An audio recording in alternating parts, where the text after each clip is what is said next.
The grey, damp London sky pressed down on the sprawling Westfield shopping centre in White City.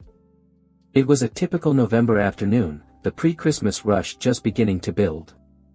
Inside, the air hummed with the murmur of thousands of shoppers, the clatter of cutlery from the food court, and the incessant jingle of Christmas music already permeating every corner. Mr. Tan, a Vietnamese-British man of 68, stood at his post in the B1 level car park, his neatly pressed uniform a stark contrast to the chaotic swirl of vehicles. His silver hair, perfectly combed, caught the fluorescent lights, and a gentle, almost melancholic, smile played on his lips. He'd been a security guard here for 2 years.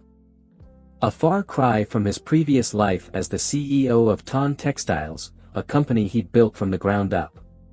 He'd traded boardrooms for the concrete expanse of the car park, not out of financial need, but out of a yearning for something simpler. After his wife, Mai, had passed away, the silence of their large, empty house had become unbearable. He'd found a strange solace in the routine of this job, in the fleeting interactions with strangers, in the predictable flow of cars. He enjoyed the anonymity, the chance to observe human nature in its rawest form, the impatience, the kindness, the occasional flashes of genuine connection. He'd even taken to carrying a small, battered notebook, jotting down observations, snippets of conversations, and the occasional haiku in Vietnamese, a way of keeping his mind sharp and his connection to his roots alive. He made a habit of learning a little phrase from a new language every month or so, from the varied visitors to this international hub. A sudden screech of tires ripped through the relative quiet of the car park. A gleaming, cherry-red Mini Cooper, driven with a reckless abandon that bordered on aggressive, swerved into a parking space, narrowly avoiding a support column but scraping loudly against a parked, older model, silver Volvo. The Mini's driver, a young woman with a waterfall of meticulously styled blonde hair, emerged without a backward glance at the damage. This was Lily, 25, and dressed in a kind of expensive, yet seemingly effortless, style that screamed influencer. The owner of the Volvo, a woman in her late 60s with kind eyes and a network of wrinkles that spoke of a life well lived, slowly exited her car, her movements stiff with age and apprehension. "Excuse me," she said. Her voice a gentle tremor, "I do believe you hit my car, young lady." Lily, already halfway to the lifts, turned back with a sigh that could only be described as theatrical. "Did I? I didn't feel a thing," she said, her voice laced with a practiced nonchalance.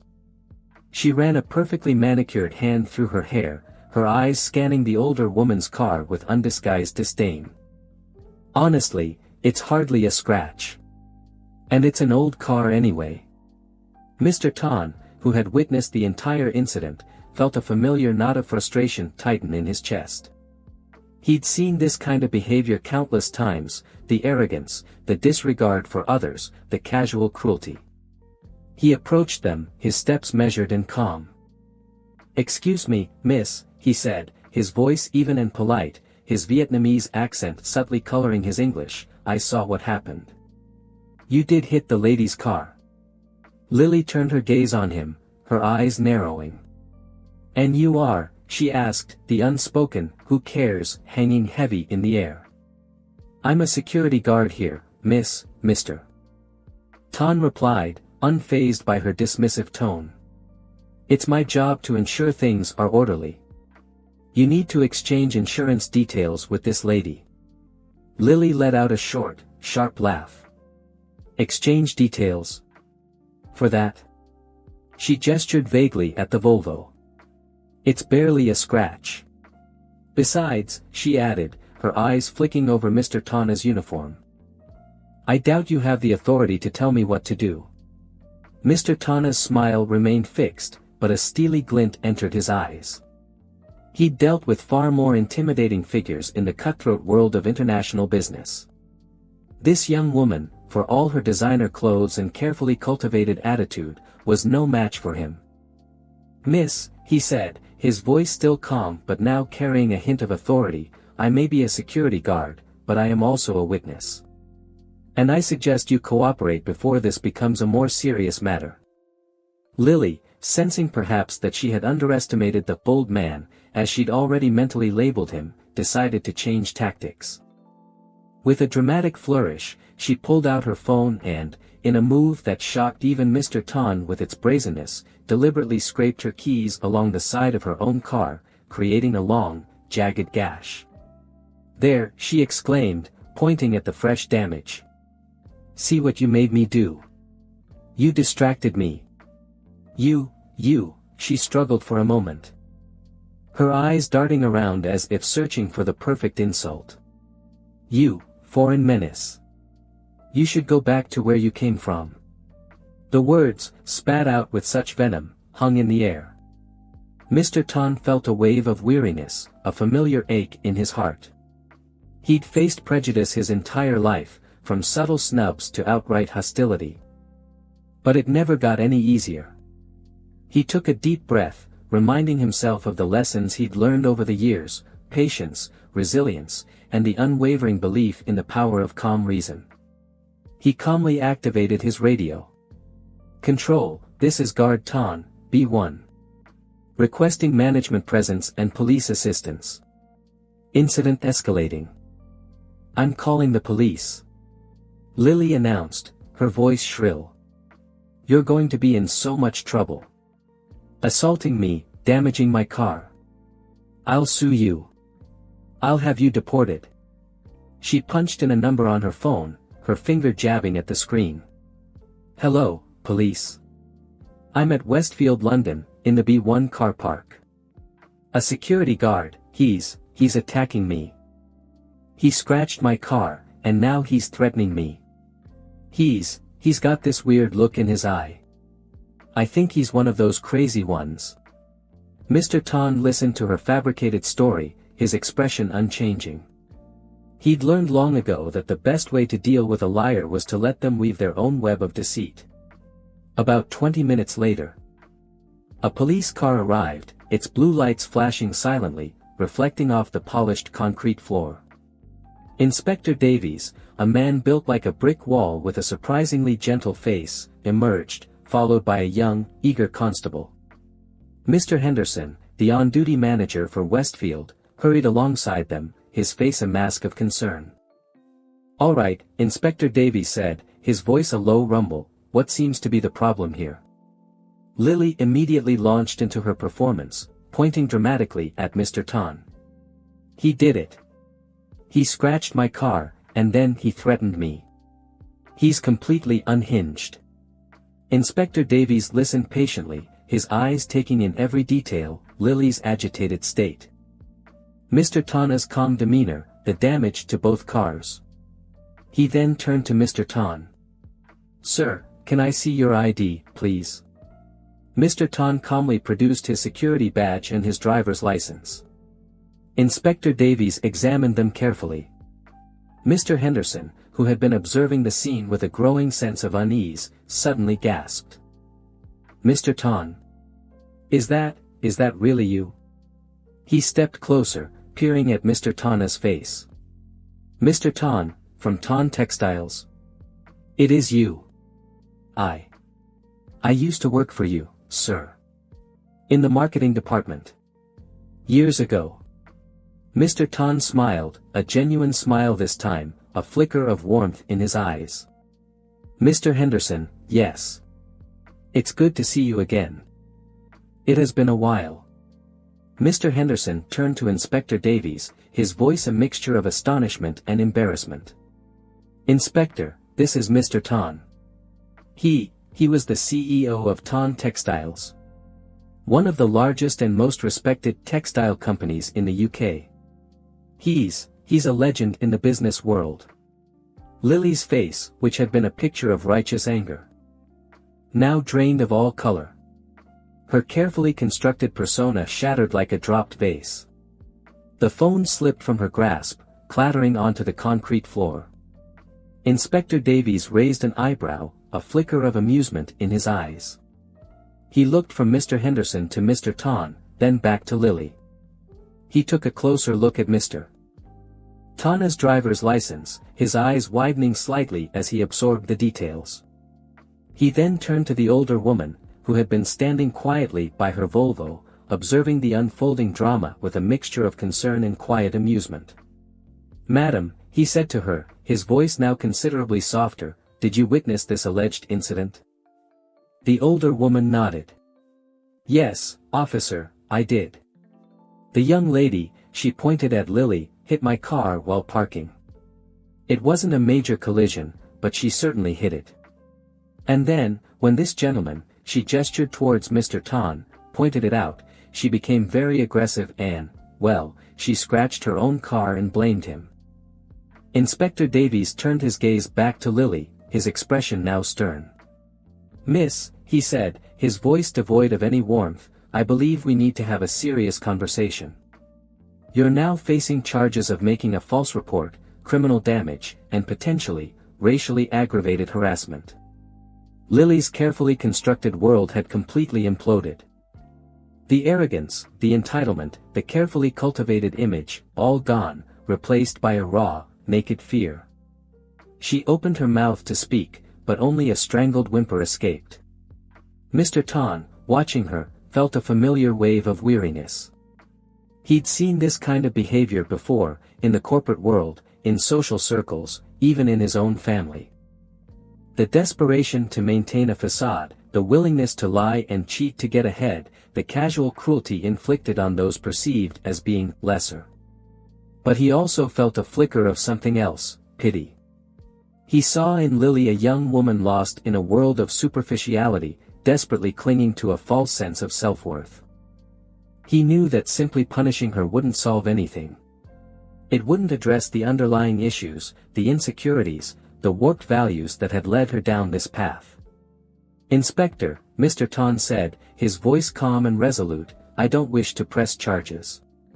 Inspector Davies looked at him, surprised.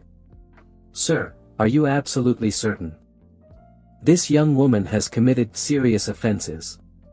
She falsely accused you, racially abused you, and damaged her own property to frame you." "I am certain," Mr. Tan replied. "I believe she has learned a valuable lesson. Perhaps a different approach would be more restorative." He had been reading about restorative justice lately and it resonated with him. Lily looked at Mr. Tan, her eyes wide with a mixture of disbelief and a glimmer of hope. She had expected anger, vengeance, perhaps even a lawsuit that would ruin her financially. She hadn't expected this. Mr. Tan turned to Lily. "Miss," he said, his voice firm but not unkind, "you have behaved appallingly. You have lied. You have attempted to deceive the police, and you have shown a complete disregard for the truth and for the feelings of others. However, I believe that everyone deserves a chance to redeem themselves." He paused, letting his words sink in. "I propose the following. First, you will apologize to this lady," he gestured towards the older woman, "for hitting her car, for your rude behavior, and for any distress you have caused her. Second, you will pay for the repairs to both vehicles, hers and your own. And third," he paused again, a thoughtful expression on his face, "you will spend the next 6 Saturdays working here, at Westfield, alongside me and the other security staff. You will perform whatever tasks are assigned to you, no matter how menial. You will learn what it means to work hard, to serve others, and to treat everyone with respect, regardless of their background or their job title." Lily stared at him, speechless. "Volunteering? Here? Doing what?" Mr. Tan nodded. "Cleaning, assisting shoppers. Directing traffic, emptying bins, whatever needs to be done. It will be a humbling experience, I assure you. But it will also be an opportunity for you to learn, to grow, and to perhaps, gain a new perspective on life." He looked at her intently. "And you will attend a racial sensitivity training course. That is not negotiable." Lily, still reeling from the sudden turn of events, could only manage a weak nod. The fight had completely gone out of her. The prospect of jail time, a criminal record, and the potential loss of her job had a sobering effect. Inspector Davies, satisfied that a resolution had been reached, closed his notebook with a snap. "Very well, sir. I will document this agreement. Miss, I trust you understand the seriousness of your situation and the importance of complying fully with Mr. Tana's conditions. Any further transgressions, and we will not be so lenient. He gave her a hard stare.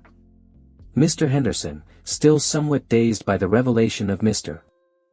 Tana's former identity, offered his full cooperation in facilitating Lily's community service. He also made it clear, in a discreet aside to Mr. Tan, that Lily's employment at the marketing firm, a subsidiary of Tan Textiles, would be under review. Over the following weeks, Lily reluctantly embarked on her punishment. The first Saturday was a disaster. She arrived late, dressed inappropriately, and complained constantly about the demeaning work. She spilled a bucket of soapy water, nearly tripped an elderly shopper, and argued with a delivery driver about a parking space. Mr. Tan, however, remained patient and unwavering. He treated her with a quiet firmness, correcting her mistakes without berating her, offering guidance without condescension.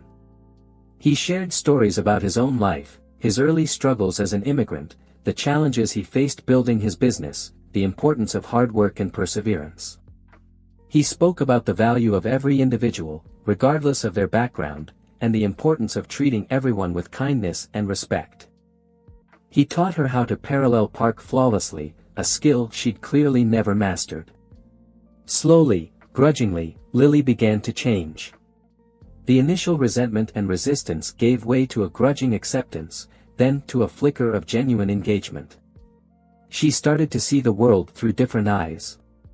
She saw the hard work of the cleaning staff, who kept the vast shopping center spotless, the dedication of the maintenance workers, who tirelessly fixed broken escalators and leaky pipes, the patience of the customer service representatives, who dealt with a constant stream of complaints and inquiries.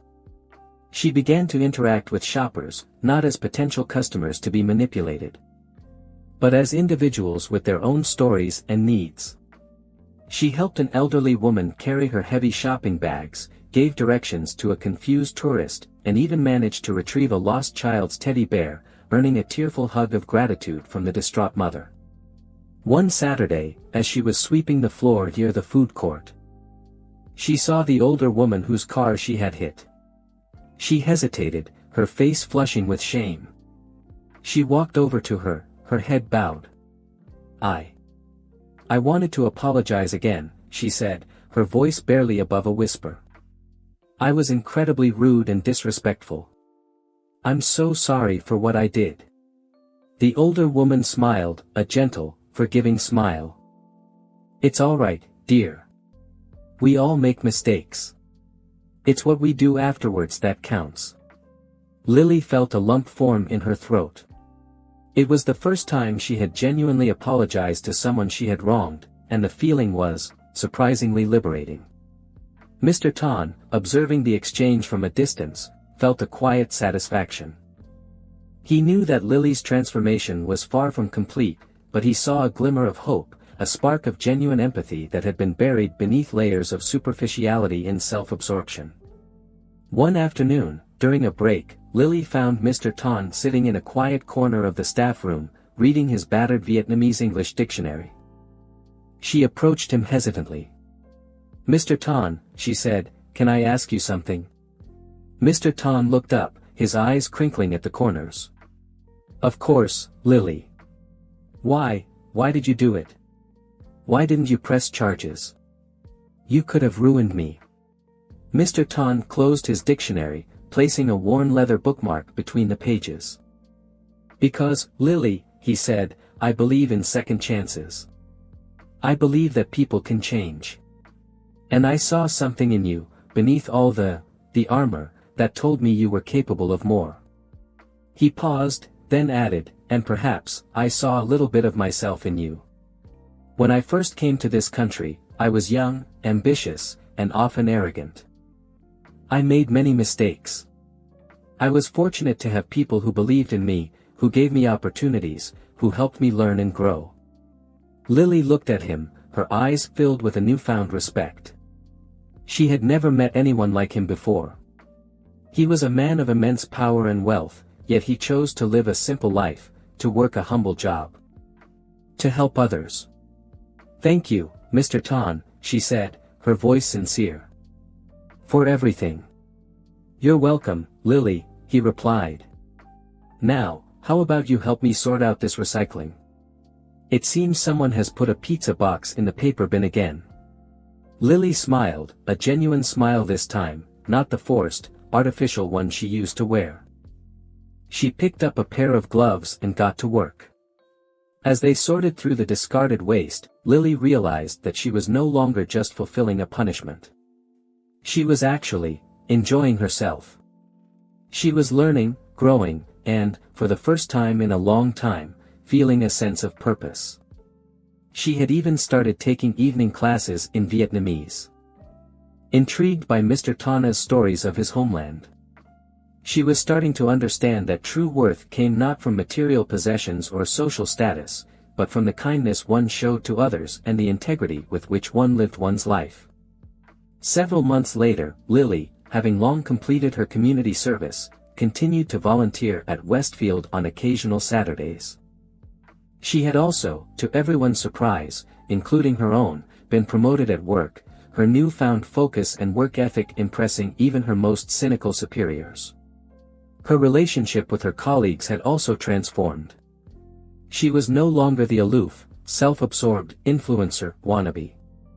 She was approachable, helpful, and even, dare it be said, likable. One afternoon, she received a text message from Mr. Tan, inviting her to join him for tea after his shift. She found him sitting at a small table outside a cafe in the shopping center, a pot of fragrant jasmine tea and two delicate china cups set before him. "Mr. Tan," she said, sliding into the opposite chair. "This is a nice surprise." He smiled. "I thought it was time for a proper chat, Lily. And perhaps, a small celebration." "Celebration?" He nodded. "I received a letter today. From the Racial Sensitivity Training Center."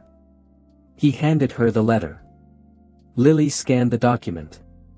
It was a glowing report, praising her commitment, her engagement, and her genuine remorse. It concluded by stating that she had successfully completed the course and had demonstrated a significant shift in her attitudes and understanding. I don't know what to say," Lily stammered, genuinely touched. "Say nothing," Mr. Tan replied. "Your actions speak louder than words."